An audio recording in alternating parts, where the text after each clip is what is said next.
Lok Sewa target YouTube च्यानलमा साथीहरूलाई हार्दिक स्वागत छ। आज मिति 2078 साल भदौ महिनाको 2 गते बुधबारको दिन गोरखापत्र ज्ञानसागर पृष्ठमा प्रकाशित लोकसेवा सामग्री अन्तर्गत अति महत्त्वपूर्ण वस्तुगत प्रश्नोत्तरी लिएर म उपस्थित भएकी छु। प्रश्न नम्बर 1 मा रहेको छ, नेपाल राष्ट्र बैंकद्वारा आर्थिक वर्ष 78-79 को मौद्रिक नीति कहिले सार्वजनिक गरियो? विक्रम सम्वत 2078 साउन 29। यसको सही उत्तर हो गभर्नर महाप्रसाद अधिकारीद्वारा भर्चुअल रूपमा सार्वजनिक गरिएको नीतिमा मुद्रास्फीति औसत 6.5% भित्र सीमित राख्ने लक्ष्य लिएको छ। मौद्रिक नीतिमा कोभिड प्रभावित प्याकेजको निरन्तरता, आगामी 2 वर्षसम्म मर्जरमा जाने ब्याङ्कहरूले सहुलियत पाउने, मौद्रिक नीतिले विकास ब्याङ्क र फाइनान्स कम्पनीको अस्तित्व बचाउन वाणिज्य ब्याङ्कमा गाभिने नीतिलाई निरुत्साहित गरेको छ।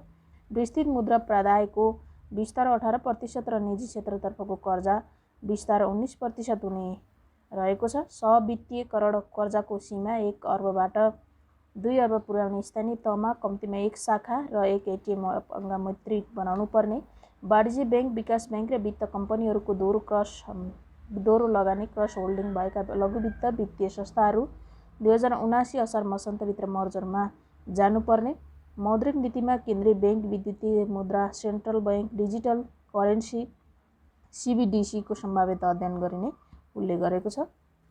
दोस्रो प्रश्नमा रहेको छ, सन् 2021 मा सम्पन्न 32औं ग्रीष्मकालीन ओलम्पिक खेलकुद प्रतियोगितामा प्रथम, द्वितीय र तृतीय स्थान हासिल गर्ने राष्ट्रहरू कुन कुन हुन्? क्रमशः अमेरिका, चीन र जापान हुन्। अमेरिका 39 स्वर्ण, 41 रजत र 33 काँस्य गरी 113 पदक, चीन 38 स्वर्ण, 32 रजत र 18 काँस्य गरी 88 पदक र जापान 27 स्वर्ण, 14 रजत र 17 काँस्य गरी 58 पदक प्राप्त गर्न सफल भएका छन्। प्रतियोगितामा तेस्रोदेखि 10औं स्थानसम्ममा रहन सफल भएका राष्ट्र क्रमशः बेलायत, रुस, अस्ट्रेलिया, इटाली, जर्मन, नेदरल्यान्ड र फ्रान्स रहेका छन्। यस खेलकुद प्रतियोगितामा 33 खेल समावेश गरिएको थियो। प्रश्न नम्बर 3 मा रहेको छ, सरकारले वीर योद्धा भक्ति थापालाई राष्ट्रिय विभूति घोषणा कहिले गरेको हो? विक्रम सम्वत 2078 असार 14। यसको सही उत्तर हो उनलाई राष्ट्रिय विभूति घोषणा गरिएसँगै नेपालमा राष्ट्रिय विभूतिको सङ्ख्या 17 पुगेको छ। देउथलको युद्धमा 73 वर्षको उमेरमा थापाले वीरगति प्राप्त गरेका थिए।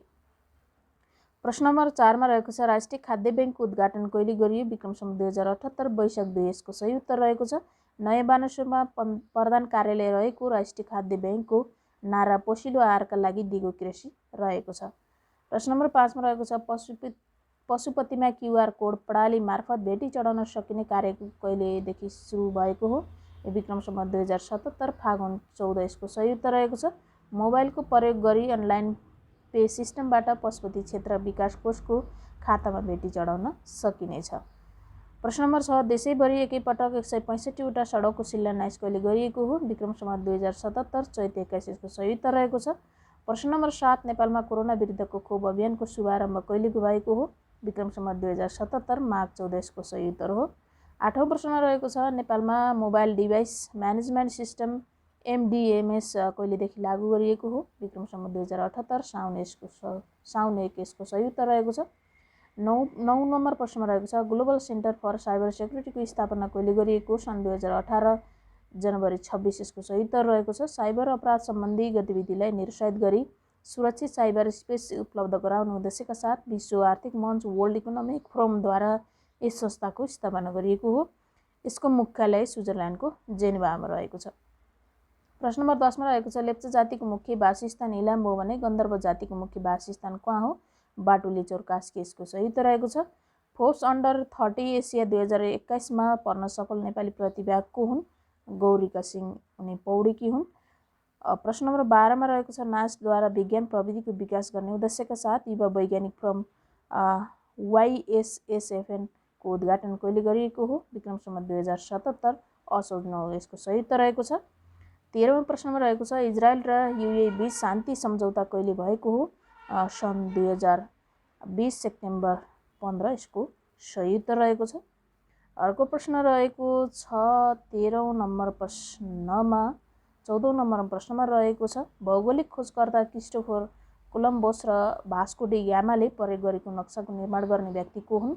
मोहम्मद अल इद्रिसी। यसको सही उत्तर रहेको छ। अन्तर्राष्ट्रिय वन दिवस कहिले मनाइन्छ? मार्च 21 यसको सही उत्तर रहेको छ। सन् 2021 को नारा भने forest restoration a path to recovery and well विक रहेको छ। 16औं प्रश्न रहेको छ G7 राष्ट्रहरूको 47औं सम्मेलन कहाँ कहिले सम्पन्न भएको हो? सन् 2021 जुन 11 देखि 13 सम्म सम्पन्न भएको हो। 17औं प्रश्न रहेको छ तेकन्तका तिनै विधा गेरोगी पुम्से र पारामा अन्तर्राष्ट्रिय निर्णायक बन्न सफल नेपाली को हुन्? अशोक खड्का यसको सही उत्तर रहेको छ।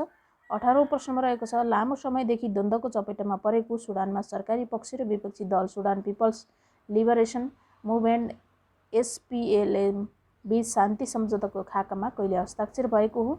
सन् 2020 जनवरी 24 यसको सही उत्तर रहेको छ। सम्झौतामा सुरक्षा र शासन प्रणालीका विषयमा समावेश गरिएको विपक्षी दल SPLM दक्षिणी क्षेत्रको ब्लू नाइल क्षेत्रमा सशस्त्र विद्रोहको नेतृत्व गरेको थियो। सो समूह दक्षिणी सुडानको सीमा क्षेत्रमा सन् 2011 देखि सक्रिय रहेको थियो। 19औं प्रश्न रहेको छ एक वडा एक कालोपत्रे सडकको योजना ल्याउने स्थानीय तह कुन हो? फोङलिङ नगरपालिका ताप्लेजुङ यसको सही उत्तर रहेको हो। एसियाको नोबेल पुरस्कार भनी चिनिने रेमन म्याग्सेसे पुरस्कार कहिलेदेखि प्रदान गर्न थालिएको हो? सन् 1958 यसको सही उत्तर हो। हालसम्म यो पुरस्कार प्राप्त गर्ने नेपाली महेशचन्द्र रेग्मी 1997, भारत दत्त कोइराला सन् 2002, डाक्टर सन्दुक रुइत सन् 2006, महावीर पुन सन् 2007, 5औं नम्बरमा शक्ति समूह सन् 2013 यसको सही उत्तर रहेको छ। 21औं प्रश्नमा रहेको छ इन्टरपोलको सदस्यता नेपालीले कहिले प्राप्त गरेको हो? सन् 1967 सेप्टेम्बर 27 को सही उत्तर रहेको छ। सन् 1923 सेप्टेम्बरमा स्थापित यो संस्थाको प्रधान कार्यालय फ्रान्सको लियोनमा रहेको छ। यस सङ्गठनको आधिकारिक भाषा 4वटा अङ्ग्रेजी, फ्रेन्च, स्पेनिस र अरेबिक रहेका छन्। यस सङ्गठनको नारा connecting police for the effect safer world रहेको छ। इन्टरपोलले 8 प्रकारका नोटिस जारी गरेको छ। यसको सदस्य सङ्ख्या 194 रहेको छ। क्षेत्रफलका हिसाबले सबैभन्दा ठुलो उपमहानगरपालिका घोरैदाङ हो भने सबैभन्दा सानो उपमहानगरपालिका कुन हो? नेपालगञ्ज बाँके रहेको छ। जनसङ्ख्याका आधारमा सबैभन्दा ठुलो उपमहानगरपालिका भने जनकपुर हो। सबैभन्दा बढी वडा सङ्ख्या भएको उपमहानगरपालिका कलैया 12 हो, जहाँ 27वटा वडा सङ्ख्या रहेका छन्। प्रश्न नम्बर 23 मा कोशी सम्झौता विक्रम सम्वत 2011 वैशाख 12 मा भएको थियो भने गण्डक सम्झौता कहिले भएको थियो? विक्रम सम्वत 2016 मङ्सिर 19 यसको सही उत्तर रहेको छ। 24औं प्रश्न रहेको छ अमेरिकी राष्ट्रपति जो बाइडेन ले अफगानिस्तानमा रहेका अमेरिकी सेना सन् 2021 मे 1 बाट फिर्ता गर्ने घोषणा कहिले गरेका हुन्? सन् 2021 अप्रिल 14 यसको सही उत्तर रहेको छ। गहना सङ्ग्रहालय भद्रकाली काठमाडौँमा रहेको छ भने बागमती सभ्यता सङ्ग्रहालय कहाँ रहेको छ? गुहेश्वरी काठमाडौँ यसको सही उत्तर रहेको छ। नापी विवेकद्वारा धरातलीय स्वरूपबारे जानकारी हासिल गर्नका लागि लाइडर सर्वेको सुरुवात कहिले गरिएको हो? सन् विक्रम सम्वत 2078 वैशाख 21 यसको सही उत्तर रहेको छ। अन्तर्राष्ट्रिय हवाई परिवहन विषयक नियमहरू एकीकरण गर्ने सम्बन्धमा व्यवस्था भएको महासन्धि मन्ट्रियल महासन्धि 1999 नेपालको संसदबाट कहिले पारित गरिएको हो? विक्रम सम्वत 2075 भदौ 7 यसको सही उत्तर रहेको छ। उक्त महासन्धिमा पारित भएसँगै नेपाल यस महासन्धिको पक्ष राष्ट्र बनेको छ। महासन्धि पारित भएको जानकारी सहित अन्तर्राष्ट्रिय नागरिक उड्डयन सङ्गठन ICAO मा दर्ता गराएको 60 दिनपछि यो महासन्धि कार्यान्वयनमा आउने प्रावधान रहेको छ। यस महासन्धिको पक्ष राष्ट्र भएसँगै अब नेपाली हवाई यात्रुले पनि अन्तर्राष्ट्रिय उडानका क्रममा हुन सक्ने विभिन्न घटना, विदेशी यात्रु र बिमा सुविधा उपलब्ध पाउने। अब अन्तर्राष्ट्रिय वायुसेवा मार्फत यात्रा गर्दा यात्रुको ज्यानमा क्षति भए करिब 2.25 करोड रुपियाँ क्षतिपूर्ति पाउने भएका छन्। यसअघि नेपाल वार्सा महासन्धि 1929 र सोको हेग प्रोटोकल 1955 को मात्र पक्ष राष्ट्र रहेको थियो। सो अनुसार हवाई दुर्घटनामा ज्यान गुमाउने नेपालले केवल 20,000 अमेरिकी डलर मात्र पाउने गरेका थिए। संयुक्त अरब इमिरेट्स UAE ले देश विकासका लागि योगदान गर्न सकिने विदेशी नागरिकलाई नागरिकता दिन सक्ने घोषणा कहिले गरेको हो? सन् 2021 जनवरी 30 यसको सही उत्तर रहेको छ। नेपालमा कति प्रजातिका सर्प पाइन्छन्? 83 यसको सही उत्तर रहेको छ। अन्तिम प्रश्न रहेको छ तारा, ग्रह, उपग्रह, शिशु ग्रह, उल्का, पुच्छ्रे लगायतका खगोलीय पिण्डहरू एवं धुलकण र ग्यासीय पदार्थको अति विशाल समूहलाई के भनिन्छ? तारापुञ्ज यसको सही उत्तर रहेको छ। सौर्यमण्डलमा रहेका तारापुञ्जलाई आकाशगङ्गा तारापुञ्ज भनिन्छ, जुन कमानी आकारका हुन्छन्। साथीहरू यसको प्रस्तुतकर्ता हुनुहुन्थ्यो टङ्क केसी। यहाँहरूले अझै पनि हाम्रो लोकसेवा टार्गेट युट्युब च्यानललाई सब्सक्राइब गर्नुभएको छैन भने सब्सक्राइब गर्नुहोला र छेउमै रहेको बेल आइकनमा अल नोटिफिकेसनको घन्टी प्रेस गर्न नभुल्नुहोला।